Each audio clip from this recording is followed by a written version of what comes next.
তো ভাই রুমার্স অনুযায়ী স্পাইডারম্যান ব্র্যান্ড নিউ ডেতে অ্যাপিয়ার হতে যাচ্ছে আজ অব্দি মার্বেলে দেখানো সবচেয়ে বেশি ক্রেজিয়েস্ট ব্রুটাল হাল্ক। তো হাল্ক ভাইকে মার্বেলে এত নিচে নামিয়েছে আর এত অকল্পনীয়ভাবে জারে তারে দিয়ে মায়ের খাওয়াইছে তা যে হাল্ক ফ্যান কিভাবে মেনে নিয়েছে সেই দুঃখ শুধু হাল্ক ফ্যানরাই জানে। খুব সম্ভবত হাল্কের last perfect action sequence Avengers Age of আল্ট্রনে আয়রন ম্যানের হাল্ক বাস্টারের সাথে ফাইটে দেখেছি। সত্যি বলতে ভাই ওইটাই শেষ ছিল।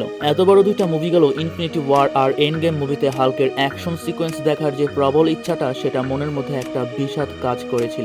এছাড়া ইনফিনিটি ওয়ারে থ্যানোসকে দিয়ে হাল্কের 12টা বাজানো শি হাল্ক সিরিজে হাল্কের চিপেস্ট ভিএফএক্স সিজিআই আর হাল্কে শি হাল্কের সাথে এভাবে দেখানো হাল্ক ফ্যানদের সাথে এক প্রকার প্রতারণা। তবে মার্বেলে বুঝে গেছে আর না, তাই হাল্ক ফ্যানদের মনে হয় না আর বেশি দিন অপেক্ষা করতে হবে। এবার স্পাইডারম্যান ব্র্যান্ড নিউ ডের পর ডুমসডেতে যেমন পাওয়ারফুল হাল্ক দেখা যাবে তেমনই ডুমসডেতে ওয়ার্ল্ড ওয়ার হাল্ক মুভির লাইন আপ সেট আপ করা হবে। যেহেতু হাল্কের অ্যাকশন সিকোয়েন্স নিঃসন্দেহে অন্যান্য সুপার হিরোদের তুলনায় বেটার, মার্বেল অবশ্যই এটা কাজে লাগাতে যাচ্ছে।